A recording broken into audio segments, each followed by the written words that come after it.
बिस्मिल्लाहिर्रहमानिर्रहीम अस्सलाम वालेकुम। My self is Arsalan Rashid, I am your mathematics teacher. आज हम चैप्टर नंबर 3 को स्टार्ट करने लगे हैं, जो कि सेकंड ईयर का वेरी वेरी इंपॉर्टेंट चैप्टर है, जो एनुअल एग्जाम के लिहाज से वेरी वेरी इंपॉर्टेंट है। इसमें कम से कम 30 से 34 नंबर का पेपर यहाँ से आता है। तो इस चैप्टर को हम हल करेंगे। 4 से 5 MCQs आते हैं और 10 शॉर्ट क्वेश्चन आते हैं और 2 लॉन्ग क्वेश्चन आते हैं। तो यहाँ से डिस्कस करने लगे हैं इस चैप्टर को, लेकिन मैं यहाँ से स्टार्ट नहीं ले रहा कि स्टार्ट से स्टार्ट कर रहा हूँ।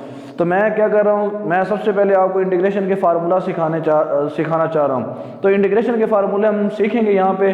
तो इंटीग्रेशन के फार्मूलों को कैसे डिस्कस करेंगे देखते हैं। तो यहाँ पे हम, अगर आपको डेरिवेटिव अगर आपको सही से आता है ना, तो डेरिवेटिव अगर आपको आता है तो इसी तरह आपको इंटीग्रेशन तभी समझ आएगी। तो डेरिवेटिव और इंटीग्रेशन दोनों एक दूसरे के रेसिप्रोकल होते हैं, तो इस वजह से डेरिवेटिव और इंटीग्रेशन दोनों यहाँ पे इन्वॉल्व हो जाएंगे। तो यहाँ पे हम स्टार्ट करते हैं। देखें, हम यहाँ से स्टार्ट करते हैं कि इंटीग्रेशन अगर आपके पास 0 की लिखी हो, अगर 0 एक कांस्टेंट ऐसा नंबर जो कि एग्जिस्ट नहीं कर रहा, 0 की इंटीग्रेशन आपके पास हो, तो आप क्या लिखेंगे? आपको पता है डेरिवेटिव किन का 0 होता है? अक्सर आपने, जब आप 1 का डेरिवेटिव लेते हैं तो अक्सर आपको क्या नजर आता है, उसका आप डेरिवेटिव 0 लिख लेते हैं। जब आप इंटीग्रेशन करेंगे तो इंटीग्रेशन में आपको क्या मिलेगा? कांस्टेंट यानी 1 मिल सकता है आपको। तो जो डेरिवेटिव के अंदर कांस्टेंट मिस हो जाता है, जिन कांस्टेंट को आप लिख लेते थे कि हम डेरिवेटिव ले रहे हैं वेरिएबल x के लिहाज से, तो इस 1 का डेरिवेटिव फिर क्या होगा? 0 होगा। तो इसका मतलब है कि 0 की इंटीग्रेशन फिर क्या होगी? कांस्टेंट होगी। उसके लिए हम कांस्टेंट यूज करेंगे। तो ये इंटीग्रेशन पहला फार्मूला। उसके बाद नेक्स्ट है 1 इंटीग्रेशन। 1 इंटीग्रेशन किसकी होती है? डेरिवेटिव x का डेरिवेटिव क्या होता था? x के लिहाज से वो 1 आता है। तो 1 की इंटीग्रेशन क्या आ जाएगी? x आ जाएगी। और c हम उसके अंदर क्यों ऐड करते हैं? क्योंकि वो इंटीग्रेशन कांस्टेंट होता है। उसके बाद नेक्स्ट जो है, नेक्स्ट हम सीखेंगे पावर रूल। अब पावर रूल मैंने कहा था कि फंक्शन लिखा हो f ऑफ x, होल की पावर n लिखी हो, और इस पावर, ये जो पावर है ना n, ये कोई ना कोई नंबर होना चाहिए, कोई वेरिएबल नहीं होना चाहिए। तो इस पावर के अंदर जो फंक्शन लिखा हुआ है f ऑफ x लिखा हुआ है, उसका साथ में डेरिवेटिव मौजूद होना चाहिए। अगर डेरिवेटिव मौजूद होगा तो फिर हम इस पावर को क्या लिख लेंगे? f ऑफ x होल की पावर n में 1 ऐड कर देंगे, divided by n plus 1 plus c लिखेंगे। ये सिर्फ उस वक्त होगा जब n की वैल्यू नॉट इक्वल टू -1 होगी। ये इसकी कंडीशन है। उसके बाद ये पावर रूल, अगर आप इसे सिंपली देखना चाहते हैं तो आपने ऐसे याद किया होगा, इंटीग्रेशन x की पावर n लिखी हो और साथ में d ऑफ x। अब यहाँ पे n है तो इस n के नीचे x लिखा हो, x का डेरिवेटिव 1 मौजूद है, इस वजह से आपने यहाँ पे डायरेक्ट लिख रहे हैं x की power n plus 1 divided by n plus 1 plus c लिख लेते हैं। लेकिन यहाँ पे भी कंडीशन क्या है? n नॉट इक्वल टू क्या होना चाहिए? -1 होना चाहिए। पेपर के अंदर MCQs पूछे जा सकते हैं। नेक्स्ट फार्मूला हमारे पास, वो हम देखते हैं कि नेचुरल लॉग वाला क्या है। अब यही फंक्शन लिखा हो f ऑफ x होल की पावर n हो, और फिर n के नीचे जो वैल्यू है f ऑफ x, उसका क्या हो? साथ में डेरिवेटिव मौजूद हो। तो फिर हम उसे क्या लिख लेते हैं? नेचुरल लॉग, पावर को छोड़कर f ऑफ x को हम क्या लिख लेते हैं? नेचुरल लॉग मॉड की सूरत में लिख सकते हैं। f ऑफ x प्लस क्या लिखेंगे? c। लेकिन इसके अंदर कंडीशन क्या है? n की वैल्यू क्या होनी चाहिए?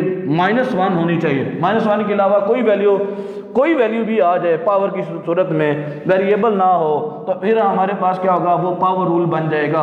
तो ये दोनों एक दूसरे के साथ इंटरलिंक। उसके बाद हम देखते हैं कि इंटीग्रेशन अगर लिखी हो हमारे पास किसकी? साइन की। अब साइन इंटीग्रेशन लिखी हो तो आपको पता है कि आप क्या लिखते हैं? Minus cos of x, simply plus क्या लिख देते हैं? c। लेकिन मैं दूसरे तरीके से बता रहा हूं आपको कैसे। इंटीग्रेशन लिखी हो साइन इनटू, यहाँ पे साइन का जो एंगल हो f ऑफ x की सूरत में, फंक्शन की सूरत में हो, तो फिर आपने इस फंक्शन का जो साइन के साथ एंगल लिखा होगा उसका आपने यहाँ पे इसके साथ क्या करना है? डेरिवेटिव कंप्लीट करना है। तभी आप इसका फार्मूला क्या लिखेंगे? Minus cos of f of x plus क्या लिखेंगे? c लिखेंगे। तो इस तरह याद करना आप लोगों ने। नेक्स्ट फार्मूला जो है वो भी इसी तरह लिखूंगा। वो क्या है? अगर आप cos फंक्शन का अगर आप इंटीग्रेशन निकालना चाहते हैं तो cos के साथ जो f ऑफ x लिखा हुआ है, इस f ऑफ x का क्या होना चाहिए? साथ में डेरिवेटिव होना चाहिए।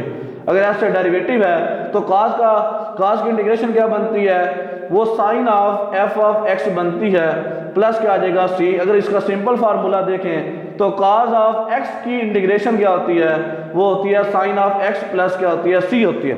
तो सिंपली यहाँ पे ये बता रहा हूँ कि साइन के साथ जो एंगल होगा उसका साथ में डेरिवेटिव मौजूद होना चाहिए।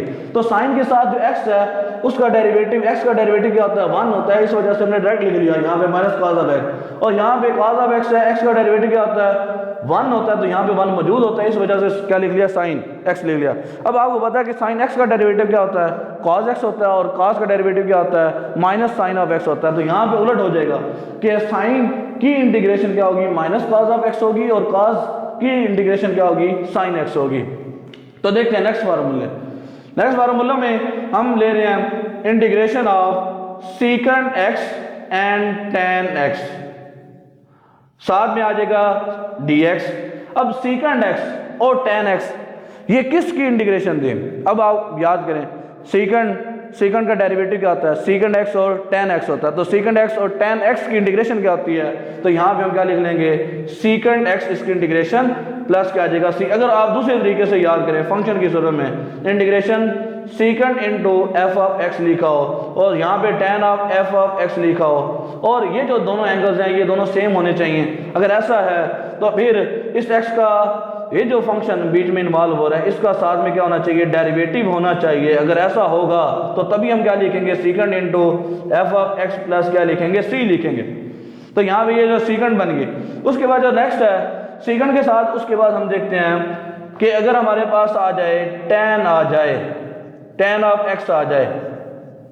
अब टेन क्या है, टेन का अगर आपको रेसिप्रोकल फार्मूला आता है वो क्या होता है साइन ओवर कॉज होता है, साइन ओवर कॉज। अगर आप कॉज का डेरिवेटिव लें तो ऊपर वो क्या होना चाहिए माइनस साइन होना चाहिए। तो यहाँ पे माइनस के साथ अगर आप मल्टीप्लाई कर लें और डिवाइड, अब जो बटे में वैल्यू है उसका ऊपर क्या है डेरिवेटिव मौजूद है, तो आप इसे क्या लिख लेंगे minus nature log cause of x की सूरत में लिख लेंगे। तो ये इसका एक फार्मूला। दूसरा फार्मूला इसका क्या बनता है nature log mod of secant x और प्लस क्या आ जाएगा सी बन जाएगा। तो यहाँ पे भी वही बात, यहाँ पे अगर इसकी जगह टेन के साथ एंगल जो है वो एक्स लिखा हुआ है तो इस एक्स का डेरिवेटिव यहाँ पे मौजूद होना चाहिए। तो इस सूरत में आप याद करेंगे। उसके बाद नेक्स्ट है टेन के बाद है कॉट आ जाए, कॉट ऑफ एक्स लिखा हो तो कॉट को आप क्या लिख सकते हैं cause over cos x divided by sine of x लिख सकते हैं। अब यहाँ पे देखिए साइन का डेरिवेटिव ऊपर कॉज ऑफ एक्स मौजूद है तो इसे क्या लिख लेंगे natural of mod of sine of x लिख सकते हैं प्लस क्या लिख सकते हैं सी। और इसे ये भी लिख सकते हैं कि अगर आप इसका रेसिप्रोकल फार्मूला यूज करके इसे minus natural of mod of cosecant of x भी बना सकते हैं। तो ये दोनों फार्मूले इसके लिए। उसके बाद हमारे पास फार्मूला है इंटीग्रेशन ऑफ ई की power x D of x.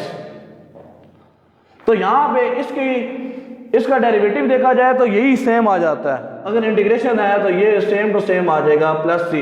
अब यहां पे इसको अगर दूसरे अंदाज में याद करना हो तो क्या होगा इंटीग्रेशन ई की पावर एफ ऑफ एक्स लिखा हो, कोई फंक्शन हो जाए तो उस फंक्शन का आपने यहाँ पे क्या करना है डेरिवेटिव पहले कंप्लीट करना है और फिर आप उसको ई की power f of x plus c की शक्ल में लिख सकते हैं। तो ये वाला फार्मूला। उसके बाद इसी तरह का एक और फार्मूला ए की पावर एक्स आ जाए, ई के अलावा कोई नंबर आ जाए तो फिर बात तो एक जैसी है। तो यहाँ पे अगर हम इसका फार्मूला देखें तो ये क्या आएगा ए की पावर एक्स ही रिपीट हो जाएगा, लेकिन जो एक्स के नीचे ए है उसको क्या लिखेंगे natural of A plus c की शक्ल में लिखेंगे। लेकिन एक तब्दीली यहाँ पे क्यों नहीं लिखा, यहाँ पे इसलिए नहीं लिखा, अगर यहाँ पे लिख दें नेचुरल ऑफ ई लिख दें, नेचुरल ऑफ ई की वैल्यू क्या होती है 1 होती है, इसलिए हमने यहाँ पे नहीं लिख रहे। तो इसको हमने डायरेक्ट क्या लिखा था ई की पावर एक्स प्लस सी लिख दिया था। तो यहाँ पे हम लिख रहे हैं। अगर इसको दूसरे अंदाज में याद किया जाए तो इंटीग्रेशन ए की power f of x plus यहाँ पे ए की पावर एफ ऑफ एक्स और इस एफ ऑफ एक्स का क्या हो डेरिवेटिव मौजूद हो तो हम इसे क्या लिख सकते हैं ए की पावर एफ ऑफ एक्स और बटे में क्या लिख देंगे नेचुरल ऑफ ए प्लस सी। जो रिमेनिंग फार्मूले हैं इंशाल्लाह हम नेक्स्ट वीडियो के अंदर करेंगे, जहाँ पे आपको रिमेनिंग फार्मूले और कुछ मज़ीद उसके अंदर फार्मूले ऐड करके सिखाए जाएंगे। तो इंशाल्लाह इन फार्मूलाज को बहुत अच्छे से याद करें, समझें कि ये क्या बताया गया वीडियोस के अंदर। तो इसको सीखेंगे तो चैप्टर नंबर जो 3 है वो आपको आसान लगेगा। इंटीग्रेशन और डेरिवेटिव दोनों एक साथ इन्वॉल्व होते हैं। तो इंशाल्लाह नेक्स्ट वीडियो में मिलेंगे मज़ीद फार्मूलों के साथ। तब तक के लिए अल्लाह हाफिज़।